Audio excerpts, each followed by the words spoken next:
नमस्कार मित्रों, हम लोग इस समय हैं में जो आपको देखने को मिलती हैं ये तलवारें, जो कई शताब्दी की ये तलवारें हैं, जो कहीं ना कहीं स्वतंत्रता संग्राम के तमाम युद्ध में ये यूज हुई ये तलवारें और उनमें यूज होती थी। हम सीधे पूछते हैं, चूंकि आप NGO से जुड़े हुए हैं और उसका रख रखाव करते हैं। सर, आपसे बहुत स्वागत है NRI भारत पर। क्या कहना चाहिए आप इन सब चीज़ों का? आज प्रदर्शनी लगाई है, आप क्या कहेंगे? बिठूर महोत्सव में कोर हेरिटेज के माध्यम से ये शिवकालीन शस्त्रास्त्र की प्रदर्शनी लगाई हुई है।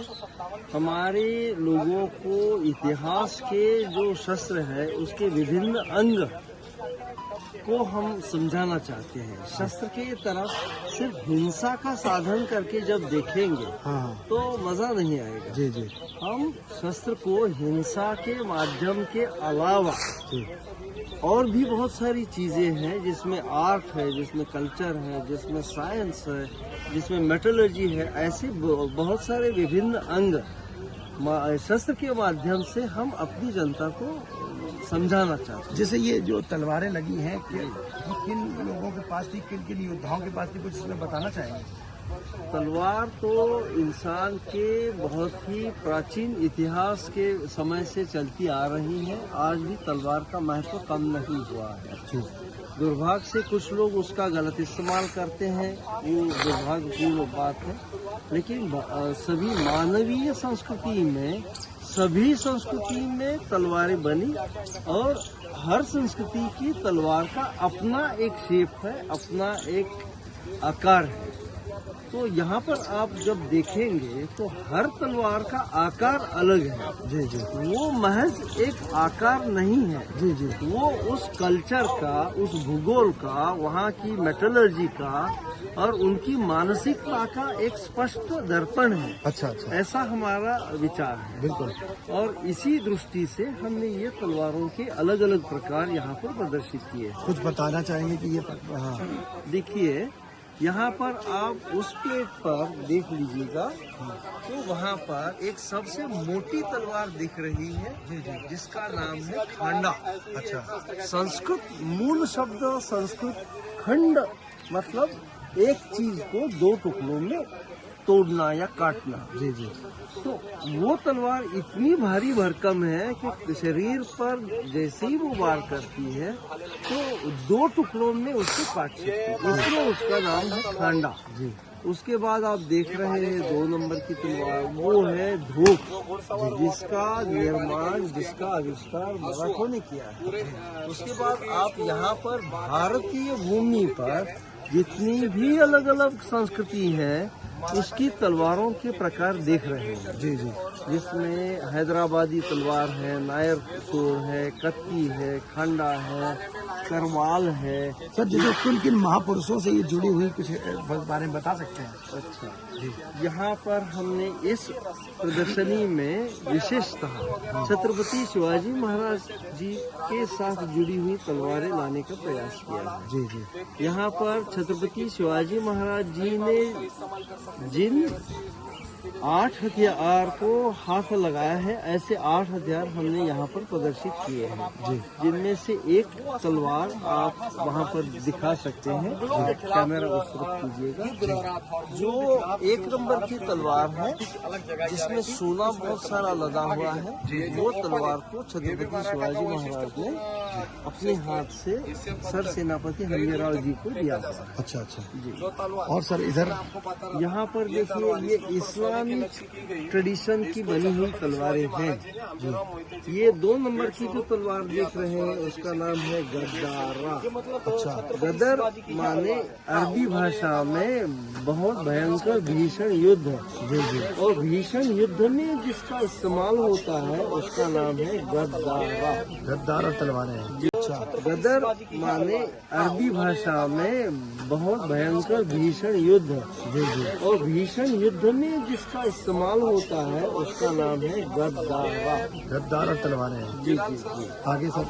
हाँ, बाकी यहाँ यहाँ पर आप नागिन देख सकते हैं, यहाँ पर आप शमशीर देख सकते हैं। जुल्फ़िकार इस्लाम में मोहम्मद पैगंबर साहब के जो जवाई हैं अली साहब, उनकी ये पसंदीदा तलवार थी, उसका नाम है जुल्फ़िकार। जी, वो सरोतेदार जो तलवार दिख रही है उसका नाम है जुल्फ़िकार। यहाँ पर आप देख सकते हैं यूरोपियन लोगों ने बनाई, यूरोपियन लोगों ने बनाई हुई तलवारें हैं। यहाँ पर आप भारतीय भूमि पर इस्तेमाल किए गए अलग अलग किस्म के खंजर के प्रकार देख सकते हैं। ये जो संग्रहालय है जिसमें इतनी सारी चीजों का संग्रह किया गया है।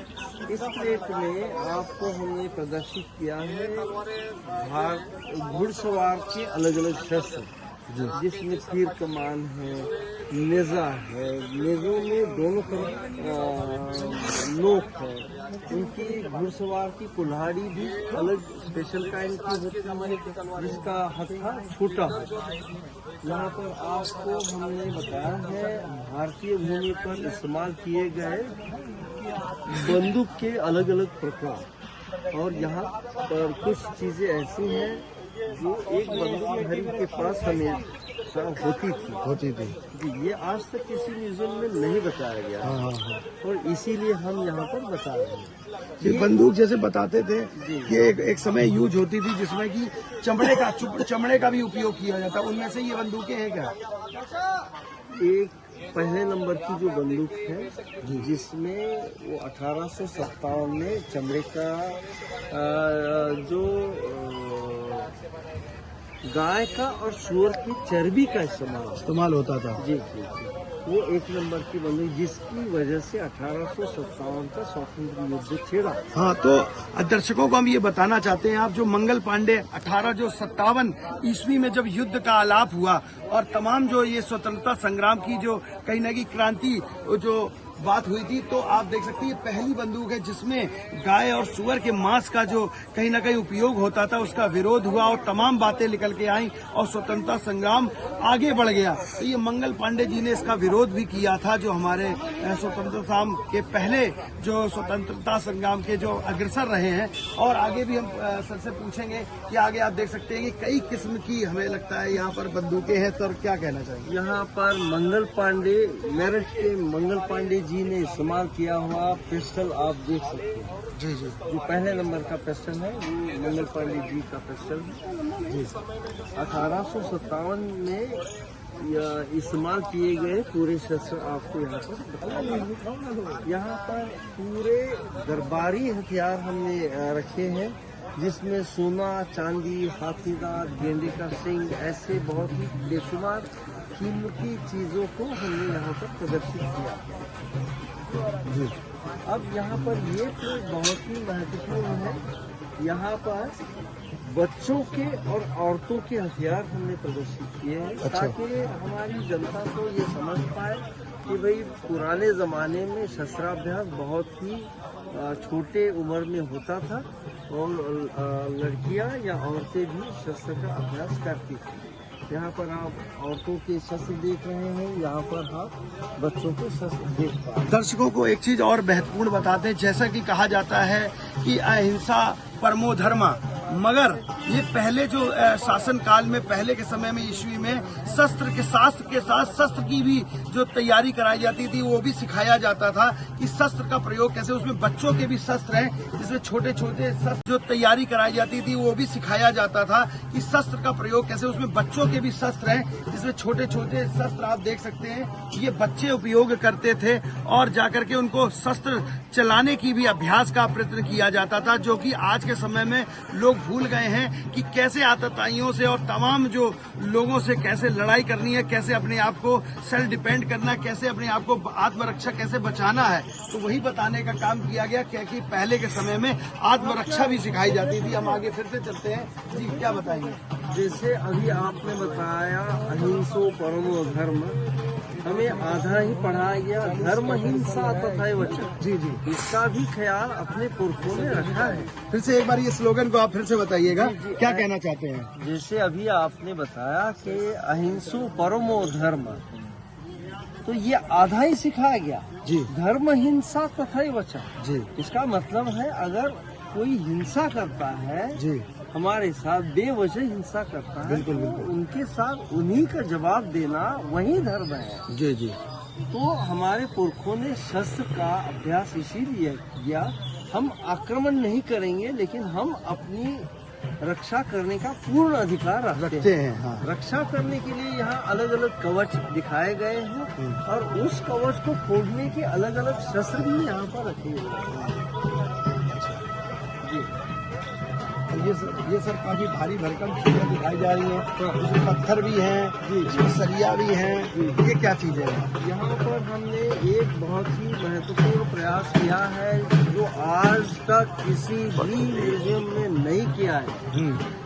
यहाँ पर जो पत्थर देख रहे हैं वो आयरन ओर है। जमीन के अंदर जो लोहा मिलता है वो उस स्थिति में मिलता है जिसको 12-14 घंटे गर्म करने के बाद, पिघलाने के बाद सेकंड नंबर में जो लोहा दिख रहा है उस टाइप से लोहा मिलता है। उसके बाद उसको शुद्ध करके ये 3 गोटियां जो दिख रही हैं ऐसे लोहा मिलता है। उन गोटियों को लाल करके उसका सलाखें बनाई जाती हैं। उस सलाख को पट्टी में तब्दील किया जाता है। उसके बाद फिर उसका खंजर का एक शेप दिया जाता है। उसको आयरन पर रख के फिनिश किया जाता है।